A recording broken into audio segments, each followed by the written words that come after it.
நடைபெற்று கொண்டிருக்கின்ற ஆட்சி திராவிட மாடல் ஆட்சி. ஆட்சியிலே இருக்கின்ற தலைவர் நம்முடைய மாண்புமிகு முதலமைச்சர் அவர்கள்.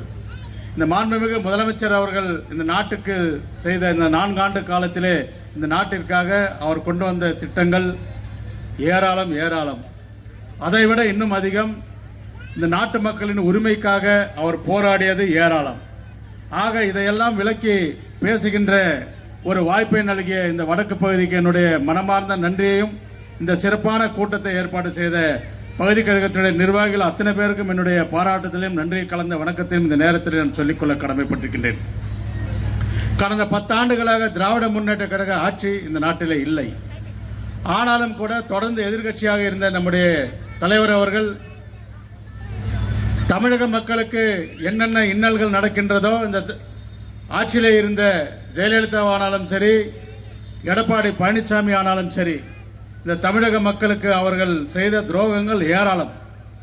ஆட்சியிலே இருந்த ஒன்றிய அரசு பாரதிய ஜனதா கட்சியினுடைய பிஜேபி அரசுக்கு பிஜேபி எந்த திட்டங்கள் இந்த நாட்டு மக்களுக்கு, நம்முடைய தமிழக மக்களுக்கு எதிரான திட்டங்கள் ஆனாலும் சரி, எதிரான சட்டங்களை கொண்டு வந்தாலும் அதற்கு துணை போனவர்கள் தான் அதிமுக சார்ந்தவர்கள் என்பது இங்கே இருக்கின்ற அத்தனை பேருக்கும் தெரியும். சிஏஏ திட்டமானாலும் சரி, நம்முடைய மின்சாரத்தில் இருக்கின்ற உடான் திட்டமானாலும் சரி, இது போன்ற என்ன நீட் போன்ற திட்டங்களானாலும் சரி, இன்றைக்கு நீட்டை நுழைய விடாமல் இருந்த திராவிட முன்னேற்ற கழக ஆட்சி. ஆனால் இன்றைக்கு நீட்டை தமிழகத்திலே நுழைய விட்டது அதிமுக ஆட்சி. ஜெயலலிதா அம்மையார் கூட ஆட்சியில் இருக்கின்ற பொழுது நீட்டை தமிழகத்திலே நான் அனுமதிக்க மாட்டேன் என்று உறுதியாக இருந்தார். ஆனால் ஆட்சி கட்டிலே எடப்பாடி பழனிசாமி பிஜேபிக்கு பயந்து, பிஜேபிக்கு துணை போய் நீட்டை அனுமதித்தவரே அவர்தான். ஆனால் இன்றைக்கு நீட்டுக்காக எதிராக போராடுகிறேன் என்று இன்றைக்கு எடப்பாடி பழனிசாமி வருகிறார் என்று சொன்னால் அவர் எந்த அளவிற்கு வேஷம் போடுகிறார் என்பதை நீங்கள் புரிந்து கொள்ள வேண்டும். ஆனால் எதிர்கட்சியாக இருந்தாலும் சரி, ஆளுங்கட்சியாக இருக்கின்ற போதும் நீட்டுக்காக குரல் கொடுத்த ஒரே முதலமைச்சர் நம்முடைய மாண்புமிகு தளபதியார் அவர்கள் என்பது இங்க இருக்கின்ற அத்தனை பேருக்கும் தெரியும். இன்றைக்கு நம்ம ஒசூரில் இத்தனை பேர் நம்ம கூடியிருக்கிறோம் என்று சொன்னால், இன்றைக்கு இந்த தொழிற்சாலைகளும் தொழிற்பேட்டைகளும் இல்லை என்று சொன்னால் நாம் யாரும் இந்த ஒசூரில் இத்தனை பேர் இருந்திருக்க மாட்டோம். தொழிலாளர்கள் நிறைந்த பகுதி. இன்றைக்கு ஓசூர் பகுதி வளர்ந்து வரும் நகரங்களிலே 13வது இடத்தில் இருக்கிறது என்று சொன்னால் அதற்கு தலைவர் கலைஞர் தான் காரணம். முதல் சிப்காட், 2வது சிப்காட் என்று தொழிற்சாலைகளை அடுக்கி தந்தவர் தான் நம்முடைய மாண்புமிகு தலைவர் கலைஞர் அவர்கள் என்பது இந்த நேரத்தில் நமக்கு பெருமையோடு சொல்லிக் கொள்கின்றோம். இங்க இருக்கின்ற தாய்மார்களை பற்றி இங்க நிறைய தாய்மார்கள் இருக்கின்றார்கள். உங்களை பார்த்து நான் கேட்கின்றேன், கடந்த 10 ஆண்டுகளாக ஆட்சியில் இருந்த உங்களுக்கெல்லாம் இந்த அதிமுக ஆட்சி ஏதாவது செய்திருக்கிறேன் என்று சொன்னால் கிடையாது. அவங்க கொடுத்தது மிக்சி கொடுத்தாங்க, கிரைண்டர் கொடுத்தாங்க, ஃபேனு கொடுத்தாங்க. இங்க எத்தனை பேர் வீட்டில் அந்த மிக்சி கிரைண்டர் இருக்குது என்று நீங்க யாரோ ஒருத்தர் கை தூக்குங்க பார்ப்போம். நீங்க ஒருத்தரையாவது எங்க வீட்டில் அந்த மிக்சி கிரைண்டர் ஃபேனு ஓடுகிறது என்று சொன்னால் நாங்கள் இந்த மேடையில் இருந்து இறங்கி போக தயாராக இருக்கின்றோம். ஆனால் எங்களுடைய தலைவர் கலைஞர் முதலமைச்சராக இருக்கின்ற போது இலவச வண்ண தொலைக்காட்சியை பெட்டி தந்தார். இன்றைக்கு அத்தனை வீடுகளும் அது ஜொலித்துக் கொண்டிருக்கின்றது. அதே போல அடுக்களை ஊதும் பெண்கள், நீங்கள்லாம் ஒரு குழந்தைகளுக்கு காலைல உங்களுக்கு பள்ளிக்கு செல்கின்ற குழந்தைகளுக்கு ஒரு காலைல டிஃபன் செய்யணும், சாப்பாடு செய்யணும், நீங்களும் வேலைக்கு போகணும்னா இன்றைக்கு அடுப்பில் நீங்களாம் சமைச்சு செய்ய முடியாத ஒரு சூழ்நிலை. கிராமப்புற பெண்கள் எல்லாம் அடுப்பிலே சமைக்க முடியாத ஒரு சூழ்நிலை. அந்த சூழ்நிலையெல்லாம் மாற வேண்டும் என்று சொல்லி எல்லா வீட்டுக்கும் இலவச கேஸை தந்தவர் தான் நம்முடைய தலைவர் கலைஞர் என்பது இங்கே அத்தனை பேருக்கும் தெரியும். பெண்களுக்காக நாங்கள் இந்த திராவிட ஆட்சியிலே செய்த சாதனைகள் ஏராளம். அதை அடுக்கிக் கொண்டே போகலாம். பெண்கள் மகளிர் உரிமை தொகை, பெண்களுக்கு சொத்திலே பங்கு. ஒரு காலத்தில் பெண்களுக்கெல்லாம் சொத்துல பங்கு கிடையாது. கல்யாணம் கழிச்சு அந்த பெண்களை வீட்டுக்கு அனுப்பிவிட்டா அந்த பெண்களுக்கு எந்த சொத்திலும் பங்கு கிடையாது. ஆனால் தலைவர் கலைஞர் ஒருவர் தான் பெண்களுக்கு சொத்திலே பங்கு என்ற ஒரு சட்டத்தை தமிழகத்திலே முதலாக அறிமுகப்படுத்தியவரும் தலைவர் கலைஞர் தான்.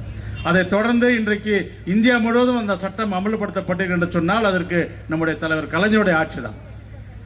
இப்படி நம்ம போடுகின்ற எந்த சட்டங்கள் ஆனாலும் சரி, இந்த நாட்டு மக்களுக்காக கொண்டு வருகின்ற எந்த திட்டங்கள் ஆனாலும் சரி, அது அத்தனையும் இன்றைக்கு இந்தியாவில் இருக்கின்ற அனைத்து மாநில முதலமைச்சர்களும் பின்பற்றுகிறார் என்று சொன்னால் இந்த நாட்டிற்கு முன்னோடி மாநிலமாக தமிழகம் இருக்கின்றது. முன்னோடி தலைவராக நம்முடைய மாண்புமிகு முதலமைச்சர் அவர்கள், மாண்புமிகு தளபதியார் அவர்கள் இருக்கிறார் என்பதுதான் உண்மை. இன்னைக்கு பார்த்தீங்கன்னா காலையிலே நம்முடைய குழந்தைகளுக்கு 1ஆம் வகுப்பிலிருந்து 5ஆம் வகுப்பு வரை படிக்கின்ற பிள்ளைகளுக்கு காலையிலே சிற்றுண்டி தருகிறோம் என்று சொன்னால் அது என்ன சாதாரண திட்டமா? யாருக்கும் மனதிலே உதிக்காத ஒரு திட்டம். இன்றைக்கு அந்த திட்டம் உலகமெங்கும் கொண்டாடப்படுகின்றது. உலகத்தில் இருக்கின்ற நாட்டு தலைவர்கள் எல்லாம் இது போன்ற சிந்தனைகளை எல்லாம் எப்படி சிந்திக்கிறார்கள் என்று சிந்திக்கின்ற அளவிற்கு ஐநாவே பாராட்டுகின்ற அளவிற்கு நம்முடைய மாண்புமிகு முதலமைச்சர் அவர்களுடைய திட்டங்கள் இருக்குது என்று சொன்னால் இந்த நாட்டு மக்களை பற்றி அவர்கள் எந்த அளவுக்கு சிந்திக்கிறார் என்பதை நீங்க யோசிச்சு பார்க்கணும். இங்க இருக்கின்ற தாய்மார்கள் கேட்கிறேன், ஒகேனக்கல் கூட்டு குடிநீர் திட்டம் என்ற ஒரு உன்னதமான திட்டத்தை தந்தது திராவிட முன்னேற்ற கழக ஆட்சி. அதை 10 ஆண்டுகளாக இந்த ஒசூர் மக்களுக்கு தராம கிடப்பில போட்டிருக்காங்க. இன்றைக்கு நாங்கள் மீண்டும் அந்த திட்டத்தை 2ஆம் கட்டமாக நம்முடைய மாண்புமிகு முதலமைச்சர் அவர்கள் துவக்கி வைத்திருக்கிறார் என்று சொன்னால் 7000 கோடி ரூபாயிலே இன்றைக்கு மீண்டும் 2ஆம் கட்டமாக ஒகேனக்கல் கூட்டு குடிநீர் திட்டம் கொண்டு வரப்படுகிறது என்று சொன்னால் இந்த பகுதி மக்கள் மீது அவர் கொண்ட அக்கறை எந்த அளவிற்கு இருக்கின்றது நீங்க யோசிச்சு பார்க்கணும். ஆக இத்தனை திட்டங்கள் என்று தொடர்ந்து தந்து கொண்டிருந்த நம்முடைய மாண்புமிகு முதலமைச்சர் அவர்கள் கிட்டத்தட்ட 58 லட்சம் பயனாளிகள் மாதந்தோறும் இலவசமாக பஸ்ஸிலே பெண்கள் பயணிக்கிறார் என்று சொன்னால் இது போன்ற ஒரு திட்டம் எந்த மாநிலத்தில் இருக்கின்றதா? இன்றைக்கு பக்கத்தில் இருக்கின்ற கர்நாடகா மாநிலம் கூட இந்த திட்டத்தை பார்த்து இன்றைக்கு அவர்களும் இதை தேர்தல் வாக்குறுதியாக தந்து ஆட்சியிலே பங்கெடுத்திருக்கிறார் என்று சொன்னால் இது போன்ற திட்டங்கள் எல்லாம் நம்முடைய மாண்புமிகு முதலமைச்சர்கள் போடுகின்ற திட்டங்கள் அத்தனையும் மற்ற மாநிலங்களும் பின்பற்றுகின்ற அளவிற்கு இருக்கின்றது. இந்த திட்டம் ஏன்டா இந்த திட்டம் இப்படி கொண்டு வந்தாங்க, இந்த திட்டம் மோசமான திட்டம், இந்த திட்டத்தால் யாருக்கும் பயன் இல்லைன்னு எந்த திட்டத்தையும் நம்முடைய திட்டங்களை குறை கூற முடியாது. இன்றைக்கு ஒரு நாட்டு மக்களுக்கு நம்முடைய தந்தை பெரியார் அவர்கள் விரும்பியது போல, பேரறிஞர் அண்ணா அவர்கள் ஆசைப்பட்டது போல ஒவ்வொரு குடிமகனுக்கும் நல்ல கல்வியை தர வேண்டும் என்று நம்முடைய மாண்புமிகு முதலமைச்சர் அவர்கள் இன்றைக்கு கிட்டத்தட்ட 40,000 கோடி இன்றைக்கு நம்முடைய எஜுகேஷன் மட்டும் ஒதுக்கியிருக்காங்க. அது எதற்காக அத்தனை நிதியை ஒதுக்கிறார் என்று சொன்னால் ஒரு மனிதனுக்கு தேவை கல்வி அறிவு. அந்த கல்வி அறிவு தந்துவிட்டால் அந்த குடும்பத்தை அவன் காப்பாற்றுவான் என்கின்ற ஒரு உயரிய சிந்தனை. இந்த சிந்தனை எந்த அளவிற்கு வருகிறது? ஒரு கல்வியை தந்துடுறோம், அந்த கல்வியை தந்துவிட்டால் போதுமா? அவர்களுக்கு வேலை வாய்ப்பு உருவாக்கி தர வேண்டாமா?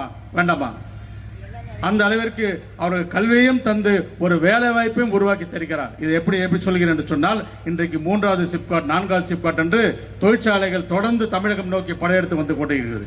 உலகத்திலே அதிகமாக பொருளாதாரம் ஈட்டுகின்ற ஒரு மாநிலமாக, இந்தியாவிலே அதிகமாக பொருளாதாரம் ஈட்டுகின்ற ஒரு மாநிலமாக இன்றைக்கு நம்முடைய மாநிலம் இருக்கிறது என்று சொன்னால் அதற்கு திராவிட முன்னேற்ற கழக அரசு தான் காரணம் என்பதை புரிந்து கொள்ள வேண்டும். படிக்கிற குழந்தைங்க +2 வரைக்கும் படிச்சு நின்றுறாங்க. அந்த குழந்தைங்க சில பேர் தாய்மார்களுக்கு படிக்க வைக்க முடியறதில்லை. அப்போ உயர்கல்விக்கு செல்லுகின்ற பொழுது அந்த குழந்தைகளுக்கு மாதம் 1000 ரூபாய் தந்து உயர்கல்விக்கு செல்லுகின்ற ஒரு வாய்ப்பை உருவாக்கி தந்ததுதான் இன்றைக்கு திராவிட முன்னேற்ற கழக அரசு. அதோடு நின்று விட்டதா? இன்றைக்கு பார்த்தீங்கன்னா பெண்களுக்கு மட்டும் தந்தாங்க, ஏன் ஆண்களுக்கு தரவில்லை என்று, ஆண் குழந்தைகளுக்கு தரவில்லை என்று நம்முடைய மாண்புமிகு முதலமைச்சர் அவர்கள் சிந்தித்ததன் காரணமாக இன்றைக்கு தமிழ் புதல்வன் என்ற ஒரு திட்டத்தை தந்து ஆண் குழந்தைகளுக்கும் 1000 ரூபாய் தருகின்ற ஒரு திட்டம். இப்படி பல்வேறு திட்டங்களை அடுக்கிக் கொண்டே போகலாம்.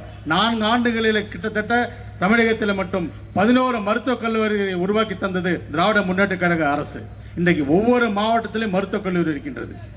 இந்தியாவிலே அதிக மருத்துவக் கல்லூரி கொண்ட மாநிலம் எதுவென்று சொன்னால் இன்றைக்கு அது தமிழ்நாடு தான். ஆக இப்படி ஒவ்வொரு திட்டங்களையும் கொண்டு வருவது எதற்காக என்பதை நீங்கள் சிந்தித்து பார்க்க வேண்டும். இன்னைக்கு பார்த்தீங்கன்னா இந்த மாநகராட்சியில் மட்டும் கிட்டத்தட்ட 550 கோடி ரூபாயில பாதாள சாக்கடை திட்டம், 50 கோடி ரூபாயிலே பஸ் நிலையம், புறநகர் பஸ் நிலையம், 30-40 கோடி ரூபாய் அளவிலே வணிக வளாகங்கள், அது இல்லாமல் வார்டில் தண்ணீருக்காக வளர்ச்சி பணிகள், இப்படி பல்வேறு வளர்ச்சி பணிகள் நாங்கள் செய்து வந்து கொண்டிருக்கின்றோம். இதற்கு யார் காரணம் என்பதை நீங்கள் யோசிச்சு பாருங்க. ஏற்கனவே இருந்த பஸ் நிலையம் கூட திராவிட முன்னேற்ற கழக ஆட்சியில் தான் கட்டப்பட்டது. இந்த 10 வருஷத்துல ஆட்சியில் இருந்த அவர்கள் இந்த ஓசூர் பகுதியில் ஏதாவது குறிப்பிட்டு இந்த பணி நாங்கள் செய்திருக்கிறோம் என்று சொல்ல முடியுமா? முடியாது. என்று சொன்னால் அவங்களுடைய நோக்கம் முழுதும் கொள்ளையடிச்சிட்டு இருந்தாங்க, மக்களுடைய வரி பணத்தை சுரண்டி கொண்டிருந்தார்கள். இந்த ஏழை தாய்மார்களுக்காக என்ன செய்தார்கள் என்பது யாருக்கும் தெரியாது. இங்கே தாய்மார்கள் நிறைய பேர் இருக்கிறீங்க, உங்களை பார்த்து நான் கேட்கின்றேன், 1000 ரூபாய் போன்ற ஒரு உன்னதமான திட்டத்தை எந்த மாநிலத்தில் இருக்கின்றதா? இங்கே இருக்கின்றவர்கள் நீங்கள் எல்லாம் 1000 ரூபாய் பெறுகிறீர்கள், மாதம் 1000 ரூபாய். ஏழை தாய்மார்கள் எதற்காக அந்த 1000 ரூபாய் தருகிறேன் என்று சொன்னால் அந்த பெண்களுக்காக. அந்த பெண்கள் நாளைக்கு அவர்களுடைய வாழ்வாதாரம் கேள்விக்குறி ஆயிடக்கூடாது. அந்த 1000 ரூபாயில் ஏதாவது அவர்களுக்கு ஒரு மருத்துவ செலவாக ஆக வேண்டும் என்ற ஒரு உயர நோக்கத்தோடு தருகிறார்கள். நீங்கள் மருத்துவத்துறை எடுத்துக்கோங்க, மருத்துவத்துறை இன்றைக்கு இந்தியாவிலே நம்பர் ஒன் மாநிலமாக இன்றைக்கு தமிழகம் தான் இருக்கின்றது. பொருளாதாரத்திலே நம்பர் 1 மாநிலமாக தமிழகம் இருக்கிறது. கல்வியிலே 2வது மாநிலமாக இருக்கின்றது. இப்படி கடந்த கால ஆட்சியிலே 18, 20 என்று பின்னோக்கி இருந்த மாநிலம் இன்றைக்கு முன்னோக்கி வருகிறது என்று சொன்னால் இதற்கு திராவிட முன்னேற்ற கழகத்துடைய ஆட்சிதான் காரணம் என்பது இங்கே இருக்கின்ற தாய்மார்கள் நீங்கள் புரிந்து கொள்ள வேண்டும். ஆக இப்படி ஒரு நல்லாட்சி நம்முடைய தலைவர் அவர்கள் தருகிறார் என்று சொன்னால் அவர்களுக்கு என்றைக்கும் நீங்கள் உறுதுணையாக இருக்க வேண்டும். தலைவருக்கு என்றைக்கும் நீங்கள் பக்கபலமாக இருக்க வேண்டும் என்ற இந்த நேரத்தில் நான் உங்களை வேண்டி விரும்பி கேட்டுக்கொள்கிறேன். இதோட போச்சு நம்முடைய பிரச்சனை என்ன பார்த்தா கிடையாது. ஒன்றிய அரசு எப்படியாவது தமிழகத்தை ஒரு கடன்காரனாக ஆக்கிவிடணும். இவர்களுக்கு நிதிகளை தரக்கூடாது. இவர்களுக்கு எந்த அளவுக்கு அதாவது ஒரு ஆட்சி நடத்தக்கூடாத ஒரு சூழ்நிலை உருவாக்க வேண்டும் என்று சொல்லி நம்முடைய மாநில அரசுக்கு பல்வேறு நெருக்கடிகளை இன்றைக்கு ஆண்டு கொண்டிருக்கின்ற பாஜக அரசு தந்து கொண்டிருக்கிறது. உதாரணத்துக்கு பார்த்தீங்கன்னா நாம் தருகின்ற வரி பணத்தில் நமக்கு தர்றது பார்த்தீங்கன்னா 27 பைசா தான் தரோம். ஆனால் அதே பிஜேபி ஆளுகின்ற மாநிலங்கள் பார்த்தீங்கன்னா 1 ரூபாய், 2 ரூபாய், 5 ரூபாய், 7 ரூபாய், யூபி, பீகார் போன்ற மாநிலங்கள்லாம் 7 ரூபாய் அளவிற்கு தருகிறார்கள். ஆனால் இன்றைக்கு நம்முடைய 27 பைசா தான் நமக்கு தருகிறார்கள். இப்படி நம்மளை வஞ்சித்துக் கொண்டிருக்கிறார். கல்விக் கொள்கை நீங்கள் கல்வியில் பார்த்தீங்கன்னா தேசிய கல்விக் கொள்கை அவர்கள் கல்விக் கொள்கை எப்படியாவது மாநிலத்தில் புகுத்திவிட வேண்டும் என்று நினைக்கிறார்கள். ஆனால் நம்முடைய முதலமைச்சர் என்ன சொல்றாரு, மத்திய ஒன்றிய அமைச்சர் என்ன சொல்றாருன்னா, நீங்கள் தேசிய கல்விக் கொள்கை தமிழகத்திலே அமல்படுத்தவில்லை என்று சொன்னால் உங்களுக்கு உண்டான பகிர்வு கல்வியில் இருக்கின்ற நிதிகளை நாங்கள் தரமாட்டோம் என்று சொல்கிறார். ஆனால் நம்முடைய மாண்புமிகு முதலமைச்சர் அவர்கள் சொல்றார், நீ ஒரு பைசா கூட தர தேவையில்லை, என்னுடைய மாநிலத்தை நான் பார்த்துக் கொள்ள முடியும், என்னுடைய மாநிலத்தில் இருக்கின்ற குழந்தைகளுக்கு கல்வியை நான் பார்த்துக் கொள்ள முடியும் என்று தைரியமாக சொன்ன ஒரே முதலமைச்சர் நம்முடைய மாண்புமிகு முதலமைச்சர் தளபதியார் அவர்கள் என்பதை தெரிந்து கொள்ள வேண்டும். இன்னைக்கு கோர்ட்டில் போனாங்க, மத்திய அரசு இந்த கேஸை கோர்ட்டுக்கு கொண்டு போனாங்க. கோர்ட்டில் என்ன தீர்ப்பு வந்திருக்கு தெரியுமா, இதை மாநிலத்திலே அவர்களுடைய கொள்கையை நாங்கள் கட்டுப்படுத்த முடியாது, தேசிய கல்விக் கொள்கை அவர்களாக ஏற்றுக்கொண்டால் தான் உண்டே தவிர மாநிலத்தை நாங்கள் கட்டுப்படுத்த முடியாது என்று சொல்லி இன்றைக்கு கோர்ட் தீர்ப்பளித்திருக்கிறது. ஆக அது மட்டுமல்ல, நம்முடைய தமிழகத்திலே நாம் கொண்டு வர்ற சட்டங்கள் எத்தனையோ மசோதாக்கள் நம்முடைய சட்டமன்ற உறுப்பினர்கள் கூட நிறைய சொல்லுவாங்க. அதை பற்றி நம்முடைய மசோதாக்கள் எல்லாம் கிடப்பிலே போட்டார் கவர்னர். அந்த கிடப்பிலே போட்ட மசோதாக்களை எல்லாம் சட்டத்தின் மூலமாக போராடி இன்றைக்கு இந்தியாவில் இருக்கின்ற அனைத்து மாநிலத்திற்கும் ஒரு எடுத்துக்காட்டாக அந்த சட்டத்தின் மூலமாக சட்டமன்றத்தை நீங்கள்லாம் சட்டமன்றத்துக்கு ஓட்டு போட்டு முதலமைச்சரானதான் நம்ம முதலமைச்சர். அவர் ஒரு சட்டத்தை இயக்கிறார் என்று சட்டத்தை போடுகிறார் என்று சொன்னால் அந்த மசோதாவை ஆதரிக்க வேண்டியது நம்முடைய கவர்னருடைய வேலை. ஆனால் அவர் என்ன செய்கிறார், அது பல ஆண்டுகளாக கிடப்பில் போடுறார். நம்ம முதலமைச்சர் விடல, பல போராட்டங்கள் நடத்தி பார்த்தாரு, எல்லாம் செஞ்சு பார்த்தாரு, கோர்ட்டுக்கு போனார். இன்றைக்கு கோர்ட்டில் வந்து அந்த மசோதாக்கள் எல்லாம் ஏற்றுக்கொள்ளப்பட்டது என்ற ஒரு தீர்ப்பு அந்த தீர்ப்பை பெற்று இன்றைக்கு கவர்னருடைய முகத்திலே கிழித்திருக்கிறார்கள். அதாவது மாநிலத்தில் இருக்கின்ற ஒரு முதலமைச்சருக்கு என்ன உரிமை இருக்கிறது, அந்த சட்டமன்றத்திற்கு என்ன உரிமை இருக்கிறது, அந்த உரிமையை பெற்று தந்தவர் தான் நம்முடைய மாண்புமிகு முதலமைச்சர் அவர்கள். இது ஏதோ தமிழ்நாட்டுக்கு மட்டும் பொருந்தாது, இந்தியா முழுவதும் இந்த சட்டம் பொருந்தும். ஆக இது போன்ற சட்டங்களை எல்லாம் நாம் கொண்டு வந்து இந்த நாட்டு மக்களுக்காக உழைக்கின்ற ஒரே தலைவர் தான் நம்முடைய மாண்புமிகு முதலமைச்சர் அவர்கள். அண்ணா அவர்கள் சொன்னார், மாநிலத்திலே சுயாட்சி, மத்தியிலே கூட்டாட்சி என்று சொன்னார். அண்ணா அவர்கள் சொன்ன முழக்கத்தை இன்று வரைக்கும் கடைபிடித்துக் கொண்டிருக்கிறார் நம்ம மாண்புமிகு முதலமைச்சர் அவர்கள் என்பது இங்கே நீங்கள் எல்லாம் புரிந்து கொள்ள வேண்டும். ஏனென்று சொன்னால் நம்முடைய தலைவர் கலைஞர் அவர்கள் மத்தியிலே கூட்டணி ஆட்சி இருக்கின்ற பொழுதுதான் இது போன்ற தேசிய நெடுஞ்சாலைகள் எல்லாம் தமிழகத்தில் வர காரணம். பல்வேறு இன்றைக்கு இந்தியாவிலே அதிக தேசிய நெடுஞ்சாலை இருக்கின்ற மாநிலம் தமிழகம் தான்.